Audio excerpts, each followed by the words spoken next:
Matagal ko ng pangarap na magkampingan sa tuktok ng bundok mayaman. Simula pa noong mataas na paaralan, nakahiligan ko na ang mga pakikipagsapalaran sa bundok at paglalakad sa kabundukan. Bilang isang mananaliksik na nagsusulat tungkol sa mga lokal na pamahiin at panitikang bayan, lagi kong hinahangad na maranasan kung ano ang sinasabi ng mga matatanda tungkol sa mga misteryosong bundok na ito sa aming probinsya. Kaya nang imbitahan ako ng aking mga kaibigan na sina June, Mika at Ronnie na magsagawa ng paglalakad sa gabi patungo sa tuktok ng bundok mayaman, hindi ako nagdalawang isip na sumama. Si June ay isang retratista ng kalikasan, si Mika ay isang nurse sa ospital ng probinsya, at si Ronnie naman ay isang gabay sa paglalakbay na nakakaalam ng mga landas sa bundok, ngunit hindi pa siya nakapunta roon sa gabi. Carlo, sigurado ka ba dito? Tanong ni Mika habang naghahanda kami ng aming mga mochila sa kanyang bahay noong Biyernes ng hapon. 2 araw kaming magkakasama sa bundok. Alam mo naman ang mga kwento tungkol sa lugar na iyan kapag gabi. Ano nga ba ang mga kwento? Tanong ko habang naglalagay ng dagdag na baterya para sa aking pansilang. Si Ronnie ang sumagot habang nagsasalin ng tubig sa kanyang sisidlan ng tubig. Maraming kwento ang mga matatanda tungkol sa bundok mayaman. Sabi nila, noong panahon ng hapon, maraming gerilya ang nagtago doon. Marami sa kanila ang namatay sa lugar na iyan, kaya raw maraming multo at hindi mapayapang espiritu doon. Isa pa, dagdag niya, may narinig ako mula sa mga matatanda sa baryo na may mga aswang daw na naninirahan sa itaas ng bundok. Nagpapanggap silang mga malaking ibon sa gabi, lalo na kapag buwan ng Mayo hanggang Hulyo. At anong buwan na ngayon, tanong ko. Mayo, sabay-sabay nilang sagot. Natawa na lang ako. Kailan pa kayo naging matatakutin? Hindi ba mas nakakasabik to? Maisusulat ko na rin ito sa aking thesis tungkol sa panitikang bayan ng Pilipinas. Alam mo, Carlo, sabi ni June habang iniaayos ang kanyang kagamitang pangkuha ng larawan, minsan mas mainam na igalang ang mga lokal na pamahiin. May dahilan kung bakit sila naniniwala sa mga bagay na ito. Pero hindi mo ba gusto ng kaunting pakikipagsapalaran? Tanong ko sa kanya. Isipin mo na lang ang mga magagandang larawan na makukuha mo sa landas, lalo na sa pagsikat ng araw. Nakumbinsi ko sila sa huli. Umalis kami ng bahay ni Mika bandang 3:00 ng hapon, bitbit ang aming mga gamit. Plano naming makarating sa bayan ng San Isidro bago dumilim, kung saan maaari kaming sumakay ng habal-habal patungo sa pasimula ng landas ng bundok mayaman. Sa biyahe, pinag-usapan namin ang aming mga buhay. Si Mika ay kakagaling lang sa isang paghihiwalay sa kanyang nobyo na 3 taon niya ng kasama. Si June ay abala sa kanyang negosyo ng pagkuha ng larawan at nakakuha ng ilang gantimpala para sa kanyang mga kuha ng mga hayop sa kalikasan. Si Ronnie naman ay nagbabalak na mag-ibang bansa bilang isang gabay sa paglalakbay sa New Zealand. Ikaw, Carlo, kailan ka ba magkakaroon ng kasintahan? Tanong ni Ronnie habang nasa bahay kami. Abala pa ako sa tesis ko, sagot ko. Marami pa akong kailangang kapanayamin ng mga matatanda tungkol sa mga lokal na kwento at pamahiin. Kaya pala interesado kang pumunta sa bundok mayaman, sabi ni Mika. Bahagi ito ng iyong pananaliksik, hindi ba? Tumango ako. Gusto kong maranasan mismo kung ano ang sinasabi ng mga matatanda tungkol sa lugar na ito. At saka, mahilig naman talaga ako sa paglalakad sa bundok at pagkakampingan. Dumating kami sa bayan ng San Isidro bandang 5:00 ng hapon. Kumain muna kami sa isang karinderya malapit sa palengke. Habang kumakain, napansin ko ang mga tingin ng mga tao sa amin. Bakit parang kakaiba ang tingin sa atin ng mga tao? Bulong ko kay Ronnie. Siguro alam nila kung saan tayo pupunta, sagot niya.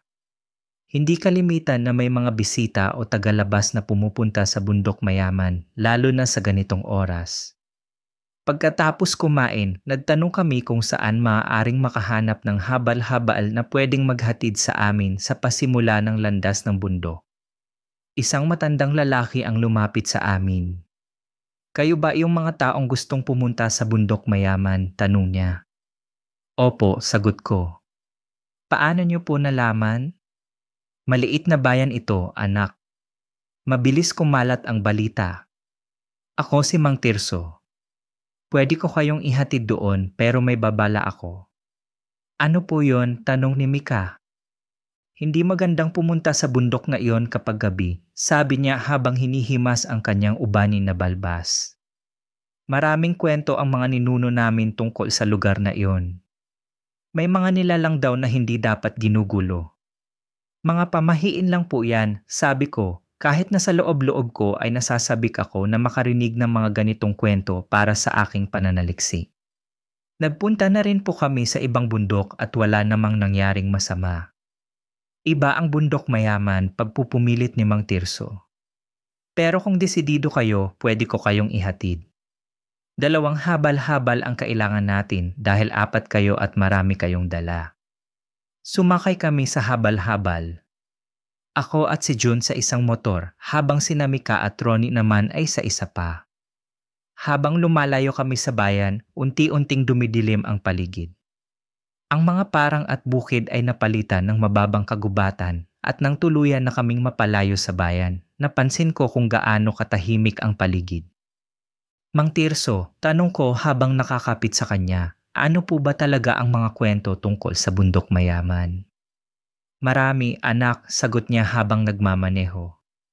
Noong bata pa ako, sinabi sa amin ng aming lolo na ang bundok mayaman ay tahanan ng mga engkanto at kapre.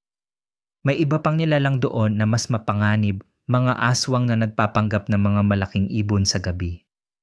Paano niyo po malalaman kung aswang o normal na ibon lang? Tanong ko, talagang mausisa para sa aking pananaliksi. Ang tawa nila, sabi niya.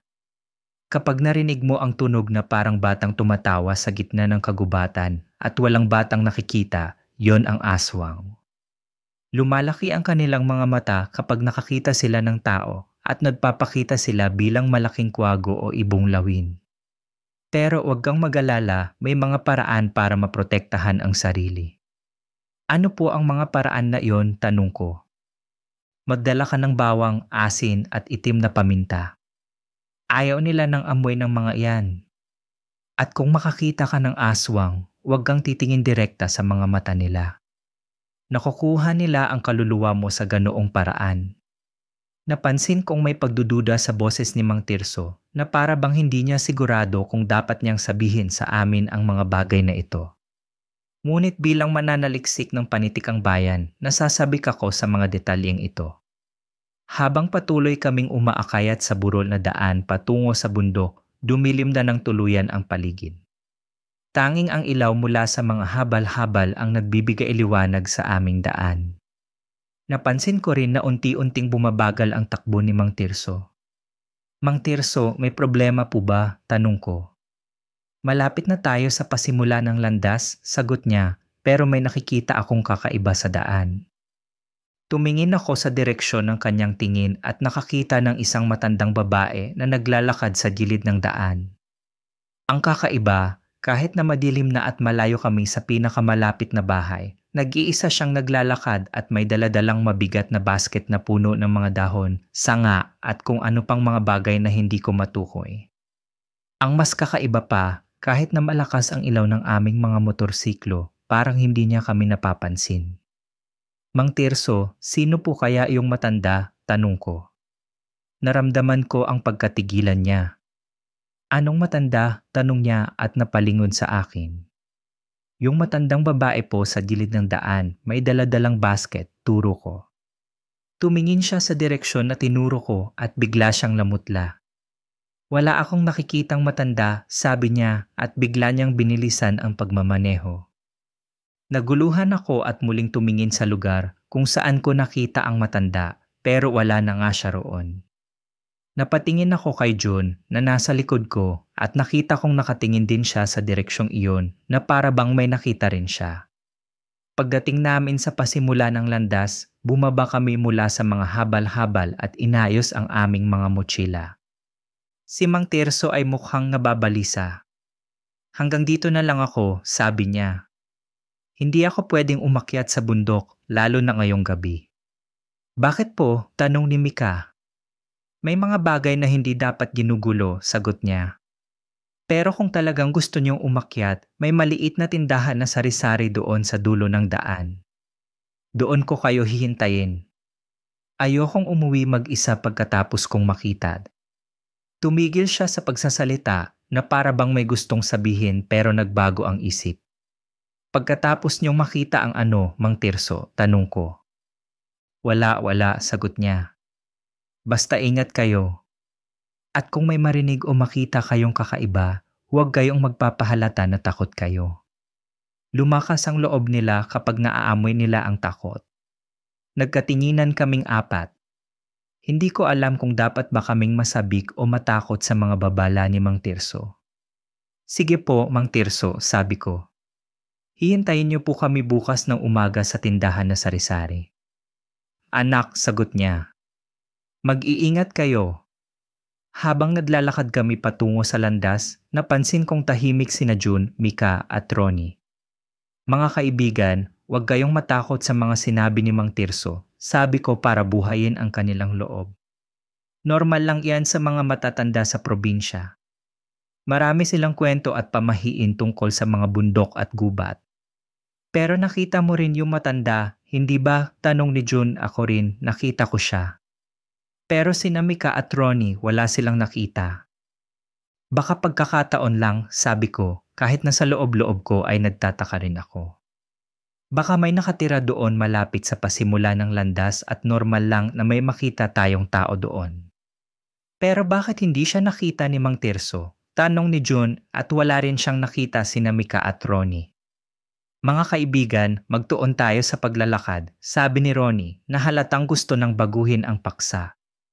Mga ilang oras lang ang aabutin bago tayo makarating sa kampo. Kailangan nating makarating doon bago tuluyang dumilim. Pero huli na. Dumidilim na ng tuluyan habang nagsisimula kaming umakyat sa landas. Sinindihan namin ang aming mga ilaw sa ulo at pansilang para makakita sa daan. Ano bang mga hayop ang madalas makita dito, Ronnie? Tanong ni Mika habang naglalakad kami. Mga karaniwang hayop sa gubat, sagot niya. Mga unggoy, ibon, minsan may mga baboy damo. Pero karamihan, tulog na sila ngayon kasi gabi na. Hindi pa kami nakakalakad ng 10 minuto nang makarinig kami ng kakaibang tunog. Parang tumatawang bata, pero walang batang nakikita sa paligid. Naramdaman kong lumakas ang tibok ng aking puso, naalala ko ang babala ni Mang Tirso. Narinig niyo ba yon? Tanong ko sa mga kasama ko, pilit na pinapanatiling kalmado ang aking boses. Sagot ni Ronnie at halatang nababahala rin siya. Parang tawa ng bata pero walang batang mag-iisa dito sa ganitong oras at lugar, pagpapatuloy ni June.